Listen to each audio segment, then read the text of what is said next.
Hello, welcome back to FromSoftServe. We are in the High Wall of Lothar in Dark Souls 3 Lighting Engine. In the mod that I am currently working on that is powered by DS3 Lighting Engine. And I'm going to show you basically the things that I will be doing and working on. And the main reason for this is essentially an ask for support. If you would like to see me work on the DS3 mod, if that makes sense. So basically, I've been working on the Dark Souls 1 Re-Remastered mod for about 2 years off and on. And initially, I do think it was a lot more interesting. It's a passion project for me.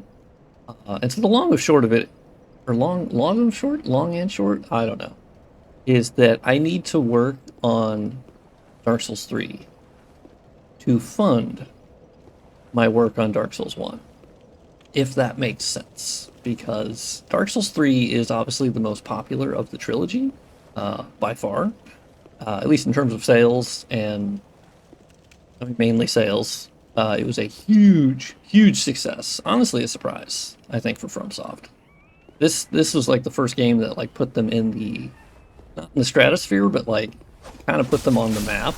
It was just a massive seller versus Dark Souls 1 or Dark Souls 2. And I've always known that there's more interest for a Dark Souls 3 graphics mod than there is for like a Dark Souls 1 or 2. And that's just, at this point for me, a fact of existence, right?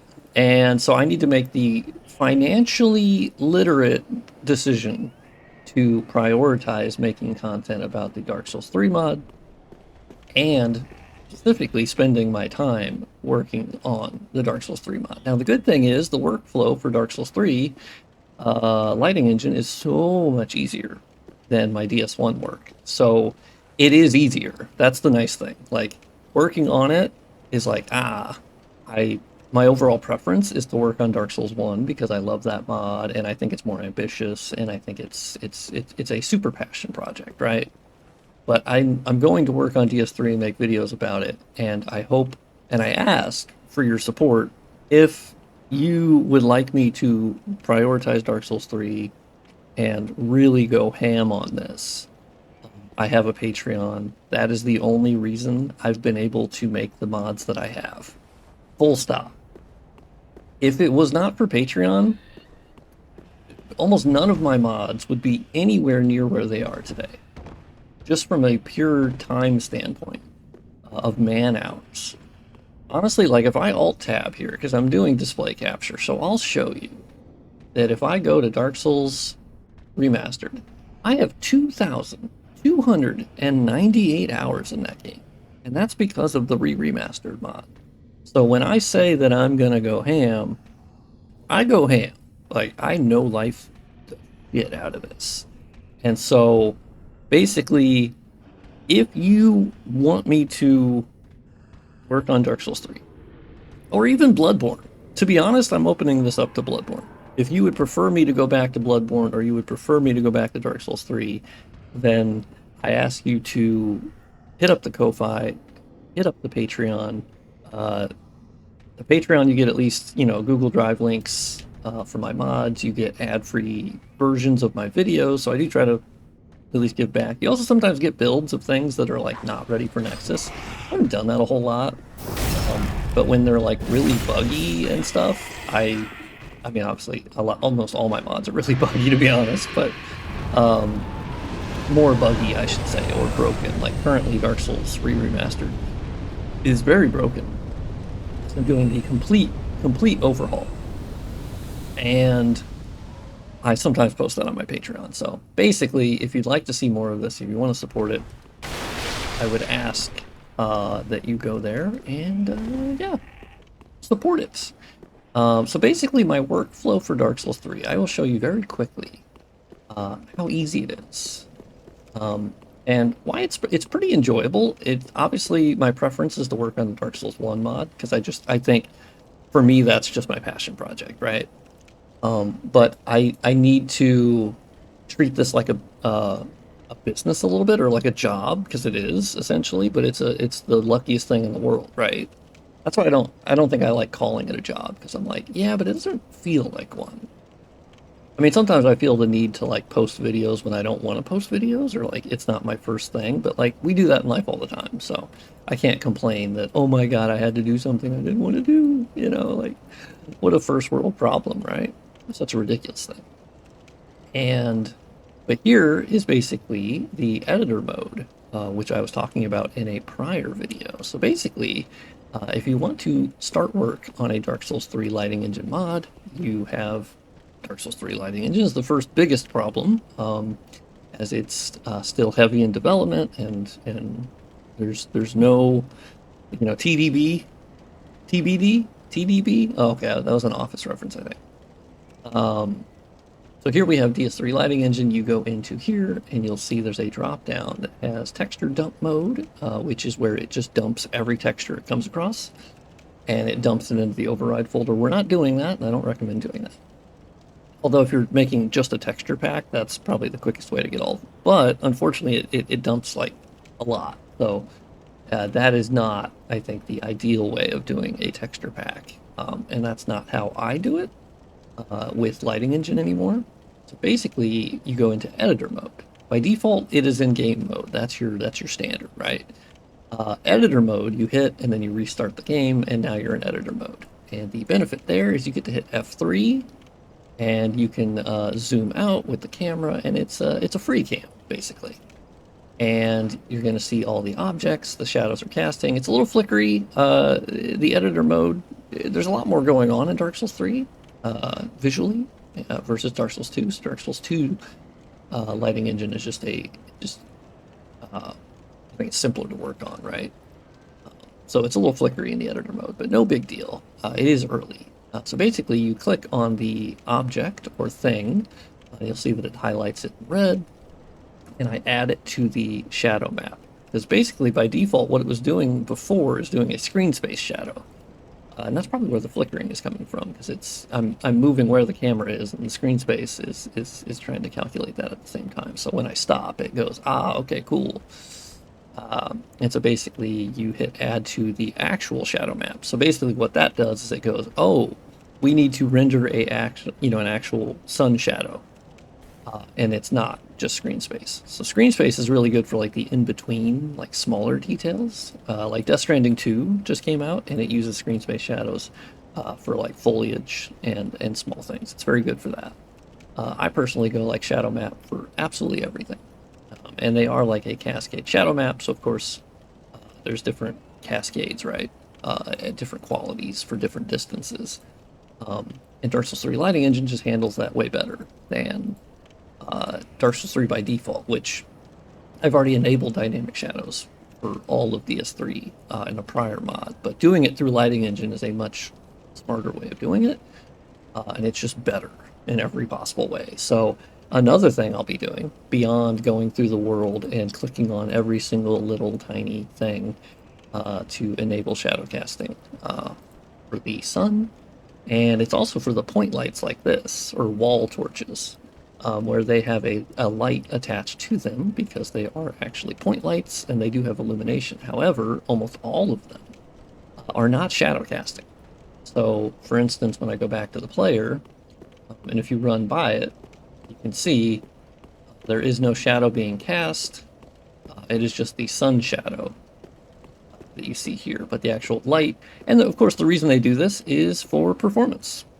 Basically, you get the benefit of illumination, but you don't have to pay the cost of the shadow casting. And the actual point light itself is fairly cheap, and it looks good. So, like, most players are not going to be like, oh my god, I can't believe there wasn't a shadow cast from that. It's one of those really smart performance optimizations. You just go, eh. Now, in Lighting Engine, I believe, if I remember correctly, you can have up to 4 shadow casting point lights that are currently active at any given time, and then it will cull them based on distance. And so if there's more than 4 in one very close area, it'll try to cull whichever one is farthest from the player. It's very intelligent, so I should be able to get most of these to be shadow casting. So First thing you do is you go to the actual, you pull up the editor with F3, you fly near the point light that you want to edit. You, by default, you're an object editor. You go over to lights editor and you will see it makes these little icons for the point lights, right? And then that's a spotlight over there. So the point light, we're going to click on that, create light override, and that's where you can actually turn on shadow casting. Now you will notice that nothing changed. Well, that's because you also have to go back to object editor and then go to the actual pieces that are here. And now you can see when by default, the shadow casting is turned off. Local shadow casting, I should mention. Local shadow casting is turned off for the meshes. Even in LE, when you add them to the shadow map, it does sun shadows. But by default, it will not enable them for local, which makes perfect sense because you want to manually go through the world and then only enable local shadow casting on things that actually have a local shadow casting light near it, anywho, right? Generally, although you could enable all of them and then it would just enable when you have like a torch, for instance. So long term, I might actually just make all of them shadow casting, even if it's not near one. That means it's not going to be casting that local shadow and therefore not costing the performance for that. So anywho, I still think it's fine that it disables them by default. And so we hit here and then we stop disabling it and you can see the shadow actually appeared right there. And then let's disable this and you can see there's a little bit of shadowing that got added here. I'm going to disable it on that. And then here you can see we now have a new shadow that's being cast onto this little brick area. And it's... Oh, that was up there. Okay, I was like, what the hell am I grabbing? We will add a sun shadow here for this weird thing. And let's see, what else I got? Okay, disable shadow. Okay, and then we hit this. And these are too far from the point light. However, now the nice thing is this point light is static, basically. This point light is, it's always going to be here and it's always lit. So there's not like some sort of identifier or flag that like flips it off, right? And that's why with the bonfires, you can do an override to the bonfire, but you have less things you can do with that point light because it depends on the player lighting it. So if you replace it with a lighting engine light, which, by the way, that's actually exactly what I was going to show you. I did that out of order. So if you ever need to, what you can do is take the original point light made by FromSoft, and you can see the option here, replace with LE light. And so you can actually hit that, and it will make it into a lighting engine point light, which gives you more options. You can actually move it. You can make it larger. And so basically what I do, and this is what I'm actually doing in Dark Souls 1 as well, but it's like 500 times harder. There's way more steps involved. But basically I'm moving the point light to be a little bit up and then out, and try to make the illumination a little bit more realistic, if you will. And instead of like right in there where the fire is, I tend to like the illumination to be a little bit higher. And then you can also mess with the actual light component itself, and you can actually change the distance or the range of the light. I like to boost the range up as much as possible so the light, the intensity can actually naturally hit the environment versus where they have the fall off set very low. And so I tend to boost it. You know, we can kind of go with that. And here you can see me actually turning off the shadow casting on or off now. It is a little bit less like abrupt because I moved the point light. Because sometimes when they have their point lights way too far up on the actual torch, it can kind of look a little strange. So I'm trying to nail the look here. So then let's see if we have the height right. That's about right. Yeah, and then actually that's the next step is we can make, let's go back to the object editor, hit this, and then we can disable it. And now the actual like torch holder is casting a shadow as well, a local shadow. And then when the player goes by, you can see that now the player casts a shadow. from the wall torch. So that's basically the goal of the mod. Now here is an instance where I probably will not enable the shadow casting because it's a wall torch that is high enough up that the player shadow would likely not be terribly noticeable anyway. Now, I could make it onto the environment, which, you know, what the heck. Let's see what we got. Let's go back to Light Editor. Let's see, where's that one at? So they kind of put theirs like right here, which is level with it, but it is pushed out a little bit. So let's replace it with an LE light, and then the only thing here I might actually do is just lift it up a little bit. Maybe I'm more okay with that.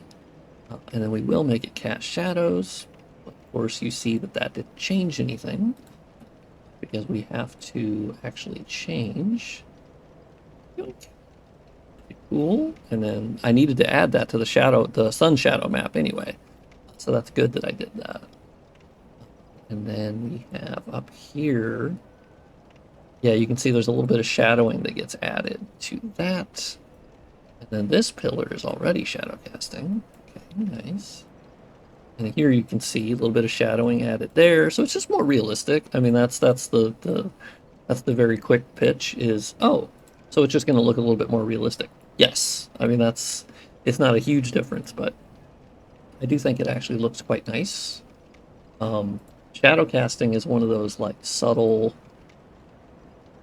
enhancements that like the more and more that you do it, the more impressive that it gets, because it's just going to up the fidelity of the actual game here. So yeah, you can even see on this, there's a little bit of shadowing that gets added. Now I haven't actually modified the point light yet. You can see I have 4 custom point lights that will grow as you work in the maps more and more. So yeah, actually that range was fine.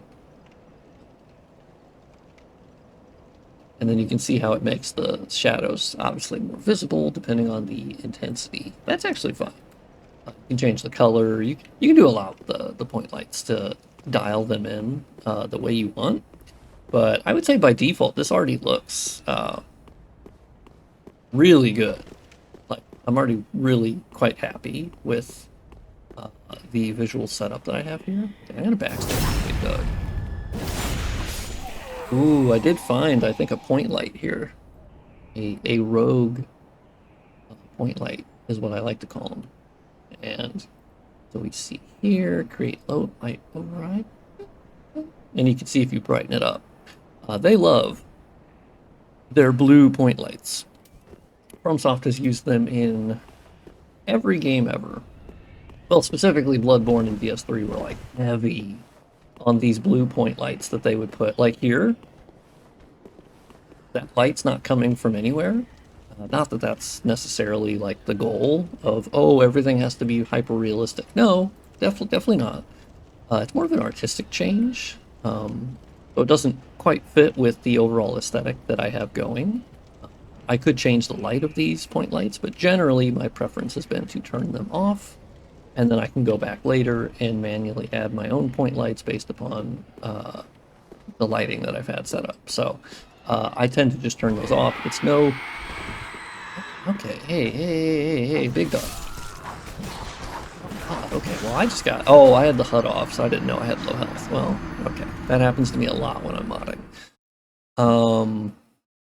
Probably need to do some sort of cheat engine thing where you like change the iframes or something to where you can't be hit.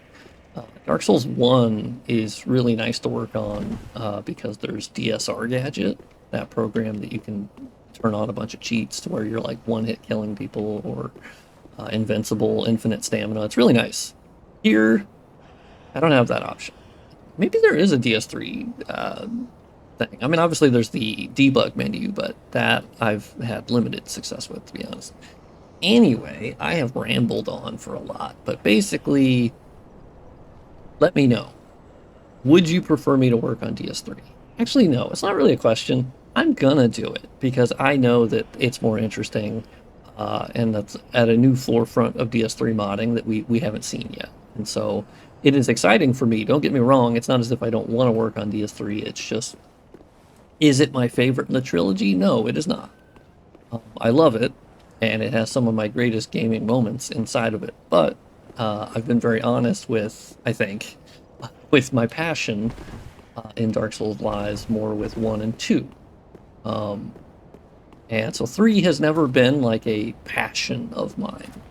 Yes, if that makes sense. I think 3, the areas, for some reason, it's sort of just a vibe thing. Or like, it's hard to explain. It's just sort of like, that's how I feel about it. Like, the areas to me, I don't have tons of fond memories being in, like, DS3 areas.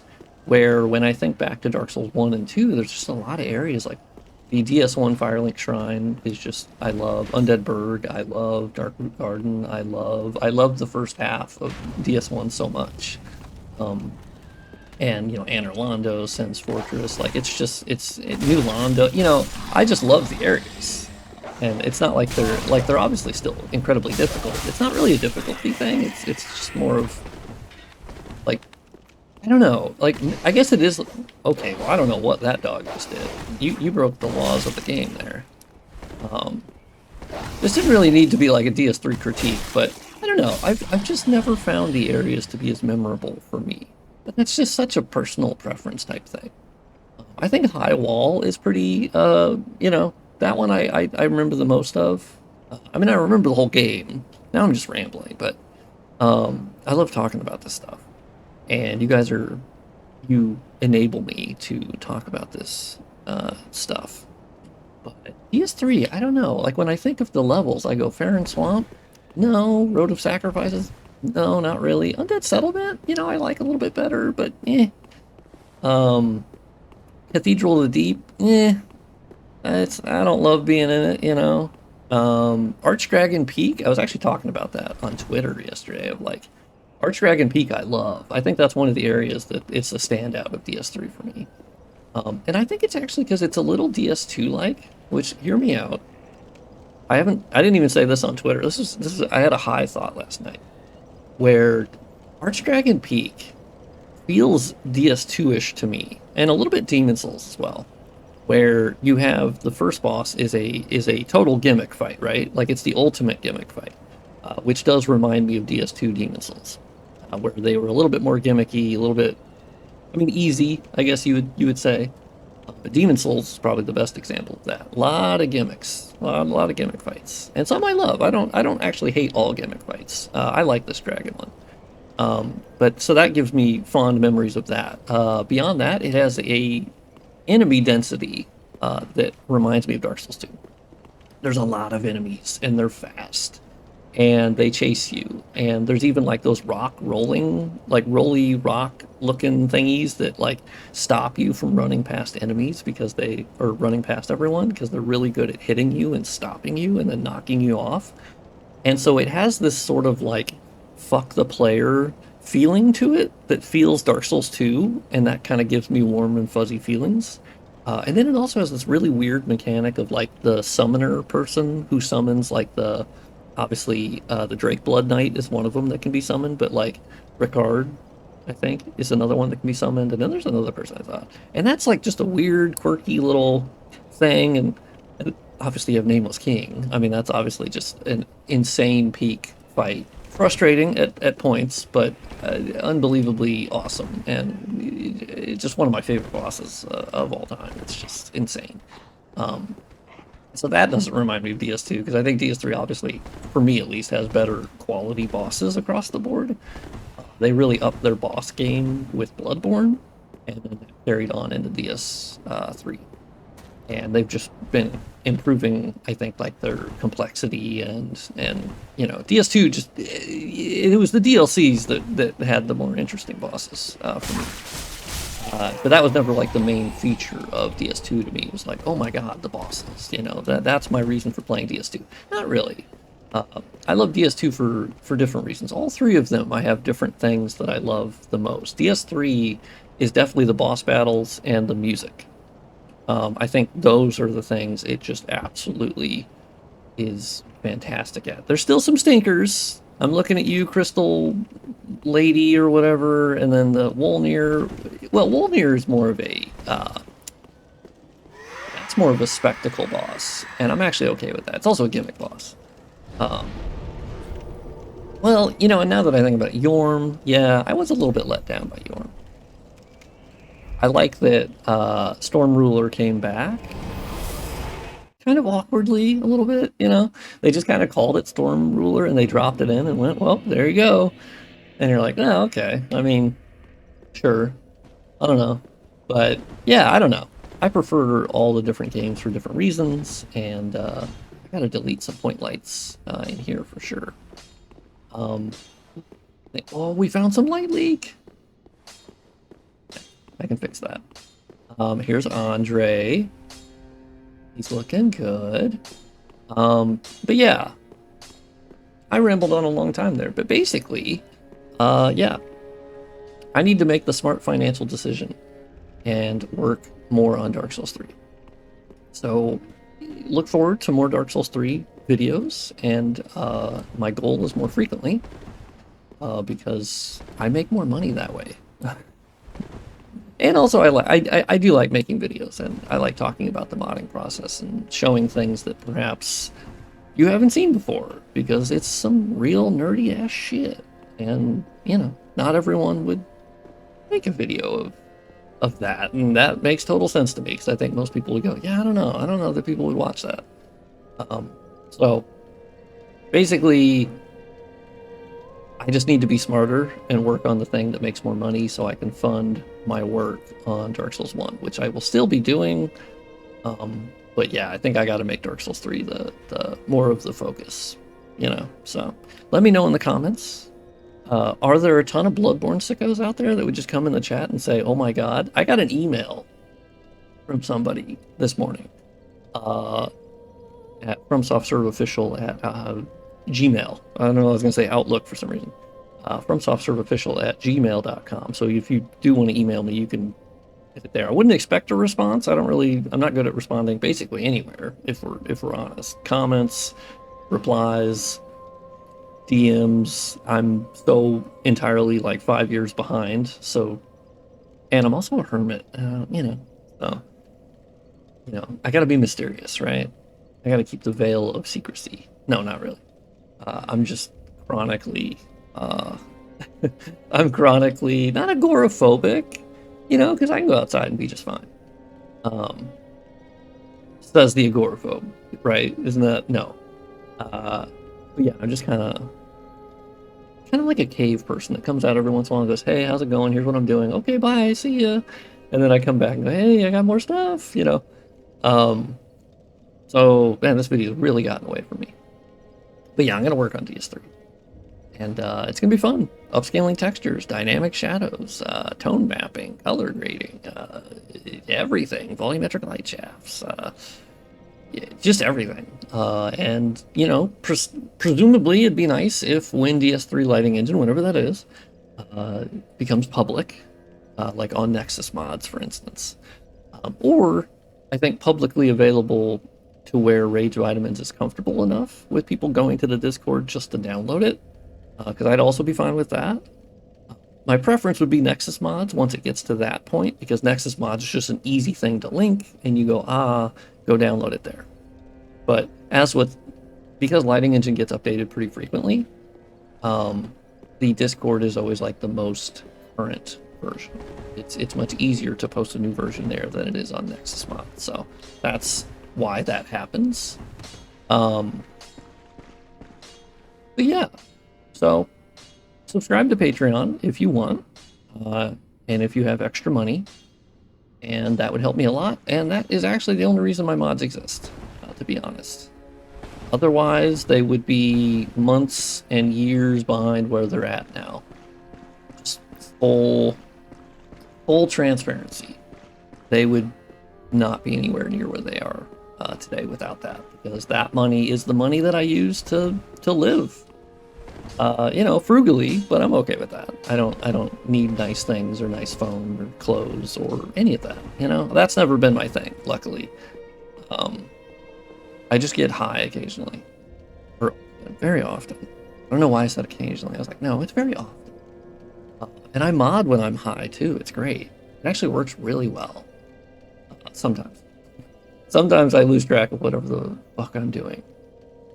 Anyway, I've talked long enough. There's a look into my thought process and my brain.